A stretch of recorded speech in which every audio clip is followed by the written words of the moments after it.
Hoje eu vim falar de uma coisinha bem interessante logo depois do Dia dos Namorados.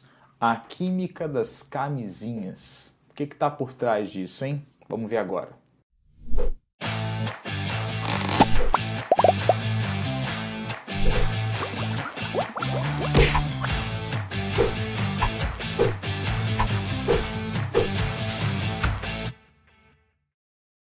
Fala, povo, estamos aqui para mais uma Que Dica. Hoje falando de um assunto que vocês vão gostar, um assunto frenético, camisinhas. Qual que é a química que está por trás das camisinhas?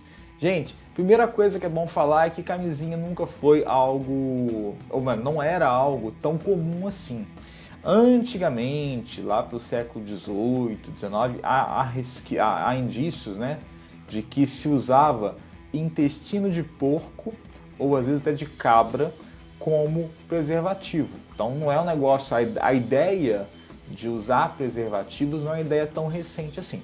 Porém, você sabe que, assim, vamos pensar, ficar usando intestino de porco não é um negócio tão simples, nem tão higiênico assim.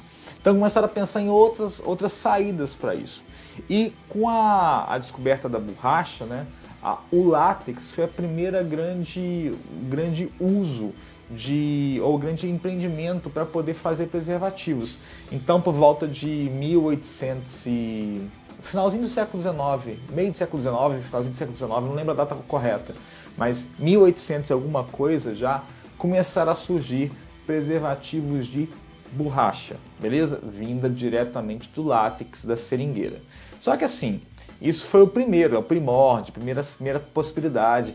E não era assim aquela camisinha tão fina, era a camisinha um pouco maior, então sensibilidade não era aquele negócio que era muito forte dela, então a adesão era muito baixa. Então lá por volta de 1920 começaram a sair ou surgir camisinhas feitas a partir de uma mistura de látex com outras resinas de planta, ficou um pouco melhor, melhorou a parada. Só que não foi a definitiva saída da camisinha, né? Em 1990, até 1994, por aí eu acho, se usava muito o poliuretano como uma saída de um polímero resistente para ser usado para esse fim, que era um pouco mais fino, um pouco mais sensível. E de 2008 para cá, a indústria ficou muito focada no poliisopreno, que é basicamente de que é feito hoje a camisinha. Então, assim, a camisinha é feita de látex hoje em dia? Não. Ela é feita de poliisopreno, que é um derivado, na verdade, do látex, tá? Que é o polímero usado para essa resininha que a gente fala como camisinha, né? Como preservativo. Beleza. Fala assim, beleza mesmo. Então, a parte química dela é toda de polímero? Estudar camisinha, na verdade, é estudar polímero, gente. Toda a parte que envolve a constituição do preservativo é parte polimérica, desde a borracha até o poliisopreno atual. Só que não é só isso. Se você pensar um pouco mais nessa parada aqui, tem umas questões químicas que também estão ligadas a isso. Por exemplo, é muito comum nas camisinhas você ter, mesmo que em pequena quantidade, algumas são claramente colocadas assim, tá? Ter espermicidas. Qual que é a função do espermicida? Matar o espermatozoide para que ele não tenha possibilidade de chegar ao óvulo e não ter gravidez. Então, só para constar aqui a parte da educação sexual. Camisinha não é para evitar gravidez somente, tá? Mas é um ponto importante também. E o espermicida basicamente é o nonoxinol que é usado. O nonoxinol é um derivado, vou até deixar para você a estrutura dele aqui daqui a pouquinho, tá? Como espermicida. Então ele é colocado no meio daquele material, daquele lubrificante da camisinha, para funcionar como espermicida. Geralmente tanto na parte interna quanto na parte externa, que caso haja algum rompimento ou coisa assim, ele pode ainda agir. Só que não é só isso. Fala assim, beleza, já entendi a estrutura da camisinha, já entendi o espermicida que é colocado nela, só que tem outra coisa. As camisinhas elas não vêm secas, elas vêm lubrificadas. Tem uma espécie de um lubrificante por cima. Você fala assim, mestre, então é tranquilo. Isso é muito fácil de entender.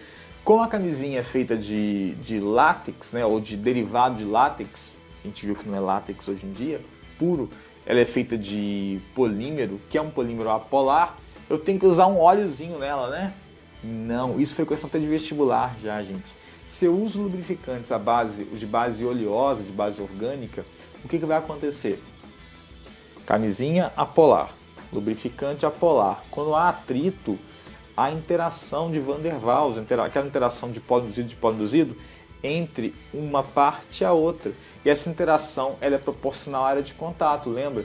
Então a chance de rasgar aumenta muito. Então por isso que o pessoal fala muito de, quando usar camisinha, usar lubrificantes à base de água. O próprio lubrificante que a camisinha traz é a base de água, tá? Ele, se eu não me engano, ele é um derivado de... esqueci o nome dele agora. Eu vou deixar para você aqui no canto com o nome inclusive, tá? Que é um derivado muito usado como esse gel que envolve a camisinha. Só que não é só isso. E aí que é a parte que o pessoal mais fica encucado, né? Já ouviram falar que tem camisinha de sabor também, saborizada. Eu falo muito isso nas aulas. E uma coisa muito usada para saborizar camisinhas são ésteres. E não é só ele, tá? Mas algumas são esterificadas. O éster, o legal do éster, que o éster ele não tem uma polaridade tão grande. Ele é polar, então ele consegue não interagir tão bem com o látex ou com o material da camisinha, que é o poliisopreno, mas ele interage também levemente com alguns compostos de cadeia carbônica um pouco maior, como o próprio lubrificante. Então ele tem uma boa solubilidade no lubrificante. Esse éster, pessoal, ele dá o sabor de banana, de maçã, não sei se o chocolate chega a ser um éster, tá? Mas assim, alguns desses compostos usados como flavorizantes, que dão cheiro e sabor, são ou ésteres ou aldeídos na sua maioria. E chega até o absurdo de ter isso aqui, ó. Vocês já viram falar? Camisinha de bacon, mano. Existe sabor artificial de bacon. Não sei quem teve essa ideia, mas enfim, é uma ideia que pode ser usada já que existe, e se existe tem quem compra. Então, deixa pra lá. Eu quero te mostrar o seguinte, a química está em todos os lugares, até onde você não podia imaginar, que é a tal da camisinha. Dá para falar de polímeros, de compostos orgânicos, da reação orgânica para fabricar o éster, da interação intermolecular entre compostos, enfim. Tudo é química, até na camisinha. Se você gostou desse vídeo, deixa o seu like aqui, inscreve no canal, compartilha com quem você acha que vai poder entender melhor disso aqui. E pode esperar que cada vez mais, eu acho, questões como essa, ou abordagens como essa vão aparecer em vestibulares Brasil afora. É nóis, tamo junto. Valeu!